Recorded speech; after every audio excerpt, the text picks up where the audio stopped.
আমাদেরকে আগে বুঝতে হবে প্রিপজিশন কি এবং এর জায়গা কোথায়। তাহলে প্রিপজিশন হচ্ছে সেই সকল ওয়ার্ড যা বাক্যে ব্যবহৃত হয়ে বাক্যের অন্যান্য সকল পদ বা শব্দের সাথে ওয়ার্ডের সাথে সম্পর্ক তৈরি করে। অর্থাৎ প্রিপজিশনকে আমরা কাজীর সাথে তুলনা করতে পারি।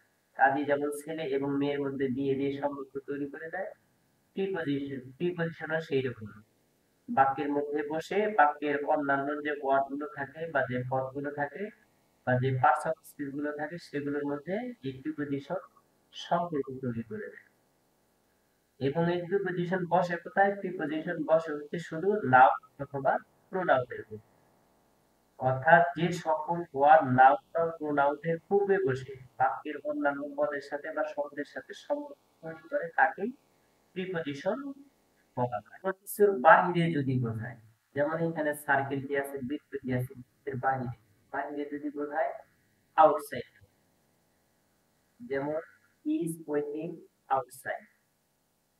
আবার দেওয়া আছে he is waiting outside the school. কোনো কিছু যদি পার হয়ে যায়, অর্থাৎ এক পাশ থেকে আরেক পাশে চলে যায়, ক্রস করে চলে যায়, সেক্ষেত্রে অ্যাক্রস অথবা through. They walked through oblique across the tunnel.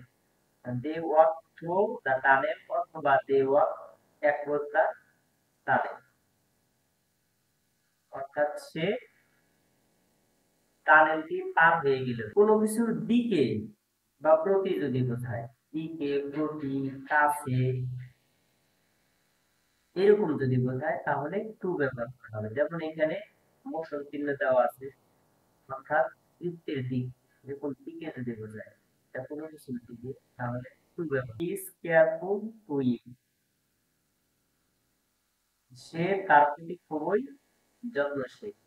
সে তার প্রতি যত্নশীল। পাশে যদি বোঝায় সেক্ষেত্রে বিসাইড ব্যবহার হবে। পাশে যদি বোঝায় বিসাইড ব্যবহার করতে হবে। Post office beside the line.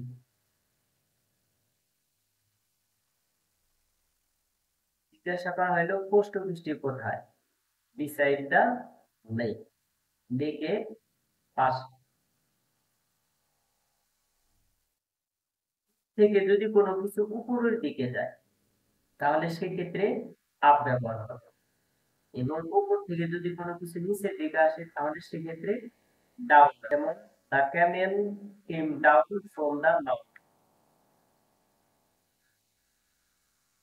এখানে যেহেতু পাহাড় থেকে নেমে আসে, হাতিটি পাহাড় থেকে, সরি, উটটি পাহাড় থেকে নেমে আসে, সেক্ষেত্রে ডাউন ব্যবহার করা হয়। You go up to the roof. তুমি ছাদে যাও। তাহলে এখানে হচ্ছে কি নিচ থেকে উপরে উঠতে হয়, সেক্ষেত্রে নিচ থেকে যদি উপরে যায় আপ হবে, আর উপর থেকে যদি নিচে আসে ডাউন। তাহলে আমরা একটা বিষয় ক্লিয়ার হলাম এই সার্কেলের মাধ্যমে। যদি কোনো কিছু উপরে বোঝায় এবং লেগে থাকে বোঝায় পর্দা বা তারও উপরে যদি বোঝায় সেক্ষেত্রে অভাব, অভার অথবা অ্যাবভ ব্যবহার হয়। যদি গতিশীল থাকে অভার, আর যদি স্থির থাকে অ্যাবভ। ভেতরে যদি বোঝায় ইন, তারও ভেতরে যদি বোঝায় এক। ছোট জায়গা ছোট স্থান বোঝালে, ছোট সময় বোঝালে এক, বড় জায়গা বড় সময় বোঝালে এর বোঝালে অফ ব্যবহার হবে। যেমন এ গ্লাস অফ টি, অর্থাৎ গ্লাসে, সরি, এ কাপ অফ, কাপের চা, অর্থাৎ এক কাপ চা। যদি কোনো কিছু বাহির থেকে ভেতরে যায় সেক্ষেত্রে ইনটু ব্যবহার করতে হবে। যদি কোনো কিছু ভেতর থেকে বাহিরে আসে তাহলে আউট হবে।